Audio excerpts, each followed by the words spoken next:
Hello and welcome to the Gooner Talk. Back again with you guys for another show, for another episode of our Tactical Breakdown series, our show in which we look at the players that have been linked to Arsenal in a statistical and analytical way, breaking them down with the help of some expert insight and looking at how they compare to their competitors, both outside of the club and those that we already own as well. I hope you are good. I hope you are well, as the day of the transfer window finally opening is here. And we've done supposedly 36 shows, daily transfer shows up until this point, and there is another 83 days until the transfer window slams shut. So plenty more content to come your way. So please make sure that you're subscribed. Turn that notification bell on so you never miss a show. And of course, drop a like on the video as well to let me know that you're enjoying the content. Leave a comment with your thoughts and feelings as always. And of course, if you'd like to help support the channel, you can by hitting that join button or clicking the link in the description to join up as a member and join our Discord server as well. But without further ado, let's crack on with today's show as we talk about Hakan Calhanoglu, who I am convinced that I'm never going to pronounce his name correctly. If we do have any Turkish fans in the chat, then please do phonetically tell me how I am pronouncing his name right, and I will endeavour to learn the best way to do so, and fingers crossed we can do that. I am going to be helped by an expert, and you'll be able to judge if my expert pronounces his name correctly as well. I am very, very happy to have Rich Hall, who is an Italian football expert from, or rather the creator of Gentleman Ultra, which is a fantastic Italian football-based site, and he's obviously got links as well to Football Italia as well, who I'm sure you're very much well aware of. So without further ado, let's hear from Rich and what he's got to say about Hakan Calhanoglu. The links with Hakan Calhanoglu to Arsenal have been quite interesting because in Italy, until recently, they've almost thought that he was going to be leaving on a free transfer. It was quite a turnaround for Hakan because when he first arrived at Milan, he obviously had a wage of something around 4 to 5 million euros. And initially he wasn't performing, but under Stefano Pioli, his performances, just like many of the Milan players, like the likes of Rafael Leao and Rebic, have really, really risen because Pioli's been getting the best out of this group. And now qualified for the Champions League, it seemed bizarre that he would now want to leave, because when you've got a player who's playing well, who seems to be happy, the contract seems to run out, and obviously he's looking for different areas.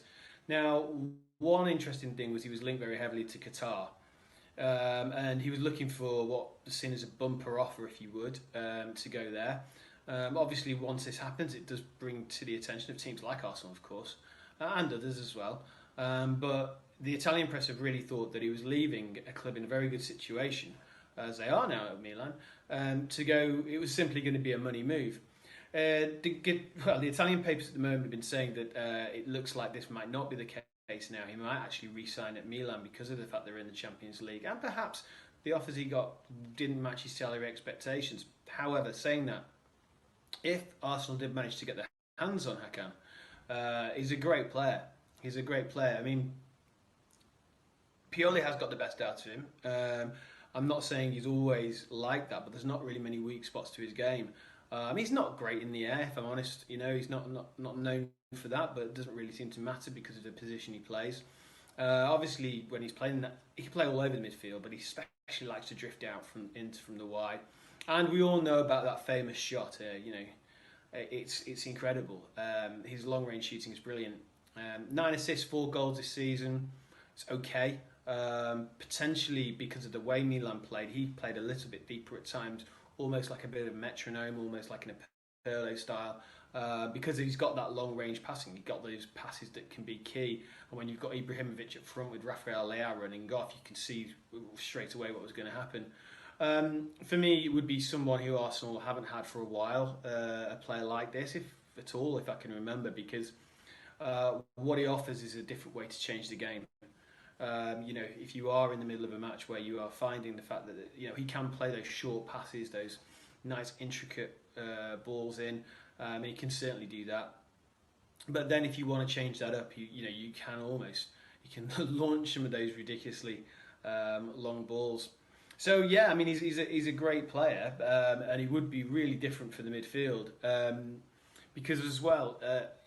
The only thing I would say is that just how he's utilised and whether he's happy doing the job he's asked. Pioli, as I said, did change his game a little bit, and he's much better under, since he's been working more and more with Pioli. So it would be. I know that Milan don't want to lose him. There's an offer on the table. They certainly want to make sure they can keep hold of his services. And again, I think that if any move is to be made, they want to do it quickly before he has any chance to prove it on even on a bigger stage this summer. So, he's. We also know the final thing, which can't be snubbed, is the ability on free kicks. Probably should do a little bit better for the ability, but he does score some spectacular goals. Anyone who's watched YouTube will be looking for the goal in the Bundesliga from inside his own half. He's not going to get those every week, but he's just see what his ability is. My only big problem would be I felt at times when coaches haven't got the best out of him, he's become a bit of a highlight reel player. Comparison in some respects, not in the way they play, but Josip Ilicic, when he used to be at Palermo, nickname was a highlight reel, scored spectacular goals every so often, you'd remember them, but it's only when he moved to Atalanta under Gasparini that he's really become that consistent player all the way through up until recently. So Hakan, again, Calhanoglu is a little bit like that. So listen, when you look at Arsenal's midfield, I think it would be a very, very shrewd move. I don't think it's going to be an easy one to get, though, because, as I said before, there's an offer on the table at Milan. And unless they're going to offer a large wage, and, if you're going to do upwards of €5 million a year, then maybe. So, yeah, let's see. A massive thank you to Rich. You can find him on Twitter at Rich80. He is there. You will find him giving you all the latest information about Italian football, and in particular, of course, today, Calhanoglu, which I am now being reliably told is pronounced without the G. The G is silent. But again, criticize me all you like. I'm learning. That's all I'm doing. I'm learning. I'm learning how to pronounce this guy's names. I've got the Mavropanos down to a T, thanks to Sophie from the Highbury Squads. I'm going to get better at that as well. And Udagor as well is one that's difficult, but we are getting there. And I will endeavour to bring you the best pronunciations you've ever seen on this channel. Let's move on, of course, to looking at our statistics and the other side of the show before we go into getting your thoughts and feelings, of course, in the chat box. It's important that we get your thoughts because you're a very key part of the show. Let's move on to the raw statistics. Now, to compare him, I thought, again, looking at someone we've already got in Smith Rowe, comparing him to, of course, Udagor as well, someone that we are considered, anyway, the priority of Arsenal this season. And Houssem Aouar as well, not Buendia. Buendia is no longer a consideration for us. We're not going to be looking at that. Houssem Aouar, I thought, would be a fine person to also put on this list because, interestingly, Calhanoglu can play on the left-hand side, as can Aouar. So it's a very interesting one to look at. Let's look at their heat maps first of all. As I said, Calhanoglu can play on the left-hand side, and you can see from the heat map that is where he's drifting towards. Udagor more to the right-hand side. Aouar, again, very much the left-hand side. And Smith Rowe is adept at playing on either flank or in the middle. I certainly think the way he plays in the middle of the park is not used anywhere near as often as maybe it will do in the future. And he's occupying that space exceptionally well. But Calhanoglu is certainly playing in a very advanced position across the pitch, but mainly skewed towards that left-hand side. If we go to the goals, assists, and appearances and how far they've done, 4 goals, 10 assists is the best return of any player on this list, but he does have a considerable amount more appearances than both Smith Rowe and Udagor. Of course, this is the league statistics you're being shown here. Udagor, you've got his league statistics just from Arsenal. Aouar, 7 goals, 3 assists from his 30 appearances in Liga this season, although he only started about 23 of those. If we go into the passing stats next, you can see there with an 84.8% passing accuracy, Calhanoglu has the lowest in regards to the accuracy of his passing, very similar to that of Aouar. And Udagor certainly comes out much, much better with a 92.2% accuracy certainly the best on this list. Going into the pass into the final third, again, Ødegaard comes out on top, and again, Calhanoglu is at the bottom with 77.9% passes into the final third. Looking at their passes into the box, what is impressive about him here is his frequency of how creative he is. 3.5 is the highest on this list, and considerably too. Nearly 4 passes into the box per game shows you how creative he's trying to be and how kind of influential in the AC Milan attacks he is trying to be. The accuracy at 60.7 isn't close again to Martin Ødegaard, who has a 76.9%, but better than both of that of Smith Rowe and Houssem Aouar. Going to how he is on the ball in terms of his dribbling statistics, he has a very good dribbling stat of 3.37 dribbles per match with a 55.3 return, which again is the highest. A technical player of good skill.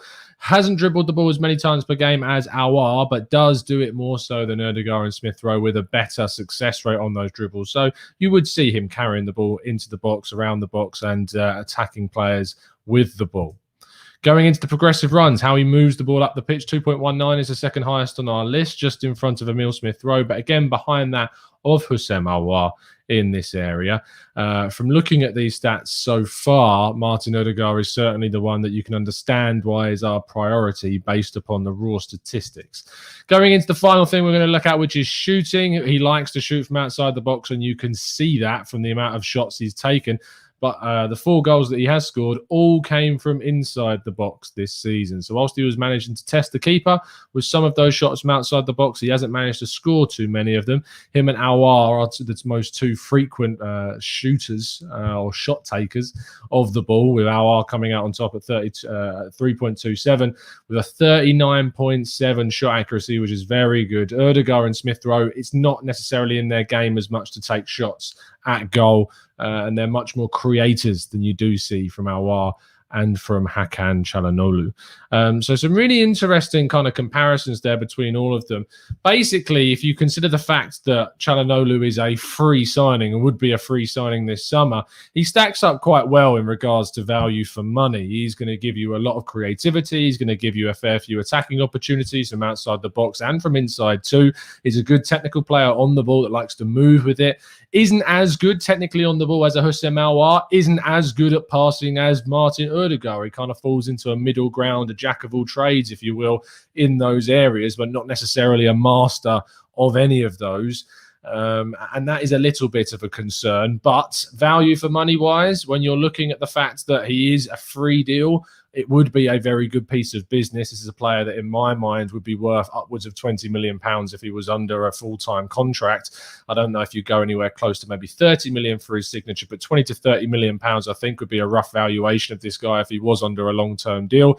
When you look at the money that's being quoted for someone like Houssem Aouar, though, I would certainly prefer the Frenchman. Hey, there you go, me preferring Houssem Aouar to someone. But I would prefer the Frenchman to him if we were to go for someone more so for his versatility as well.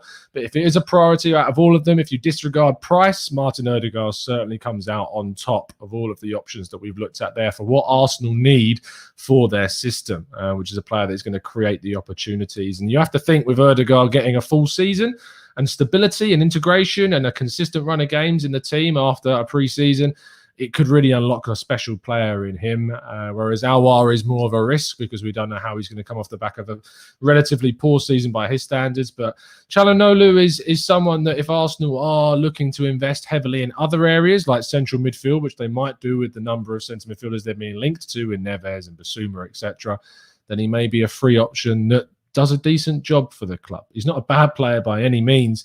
He just isn't at the top tier of players that if you want Arsenal to be targeting, he certainly falls below and quite far down on the list. Now, before we go into your thoughts in the chat box, of course, this is a link which is fairly credible. James Bend reported this as being a player on Arsenal's list of candidates as someone they are monitoring. No bids, no contact, nothing like that. But he is a player that the club are considering and someone that maybe, depending on how the other targets move, you could see them going for in maybe the later stages of the window if nothing has changed and he is still a free transfer. Although, thinking about it, being a free transfer, these guys typically stand to get snapped up pretty quickly. So it might be one that disappears from Arsenal's roster faster than any chance of a bid going in to his representatives for a contract, because as I say, he would be free, which is something to consider.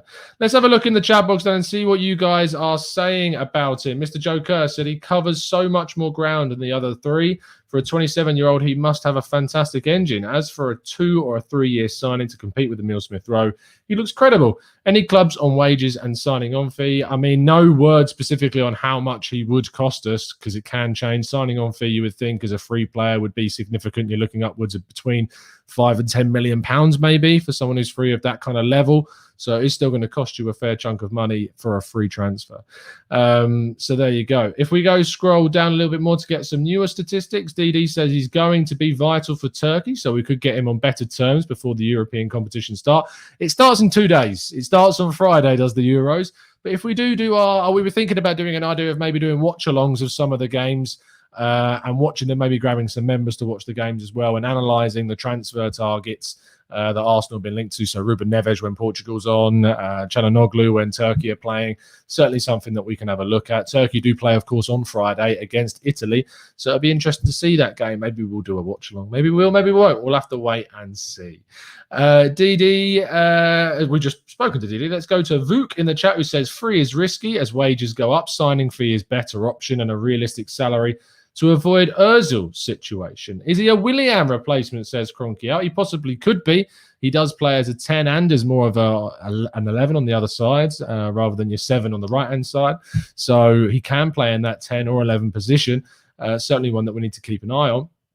Akil says we should go and get Daichi Kamada, 5 goals and 15 assists for Frankfurt in the Bundesliga last season. Certainly someone that is an alternative for Arsenal to Martin Odegaard and for Emi Buendia, of course, if we don't end up getting Martin Odegaard. So I like the idea of Kamada, but there is so far no links to the Japanese international whatsoever. No info on Basuma, mate. None at all. We did talk about that this morning with Arsblog. If you want to get the latest kind of info on that one, then you want to have a go and watch that video with him earlier on. But I think it's not particularly going to be the most popular of signings, I don't think, Calhanoglu at the moment. I think there are options that are certainly further up Arsenal's list than the Turkish international, but he's one that you're going to have to keep an eye on. Anyway, make sure you drop a like on the video and subscribe to the channel if you are new around here. We're going to be doing these in-depth analytical videos on all of Arsenal's transfer targets through the last 83 days of the transfer window. So you can imagine there's going to be quite a few. Yes, I have seen your tweets. We are going to be doing a tactical breakdown on Alexander Isak. That is going to be coming out tomorrow. So make sure you tune in for that. I'm excited. I didn't think we were going to get to do one on him. I didn't see Arsenal being linked, but according to The Athletic, Arsenal are indeed linked with a move for Alexander Isak. So that will be a show that comes out tomorrow. No more shows today because it is Wednesday, which means my working shifts at 101 are from 3 till 11. But what might be interesting for you to tune in for is that at 101, we did interview Joleon Lescott about kind of the England perspective ahead of the Euro. So that's going to be up on the YouTube channel at 101 Great Goals. And I'll be doing an article based on some of the quotes that he's used from there. We got an interesting one with William Gallas coming out as well. That's an exciting interview that there's planned over at 101. So I'll make sure to send you the articles and the videos of when that is up. Won't be on this channel, but it's where I work. And so that's going to be very interesting to get your thoughts on as well. I know Gallas is not the most popular figure. He isn't the most popular figure to me either, but he certainly gave some interesting insights to how his time was under Jose Mourinho that you will definitely want to listen to. Anyway, it's been a pleasure to speak to you guys as always. I'll see you tomorrow morning for the 8 a.m. transfer update show. Maybe there'll be more news of a takeover bid. We should be hearing some more thoughts about Granit Xhaka's move, Guendouzi as well, and maybe we'll hear more about an attacking midfielder, be it Calhanoglu, be it Odegaard, be it someone else. It's been a pleasure, guys, to speak to you as always. And as always, up the Arsenal.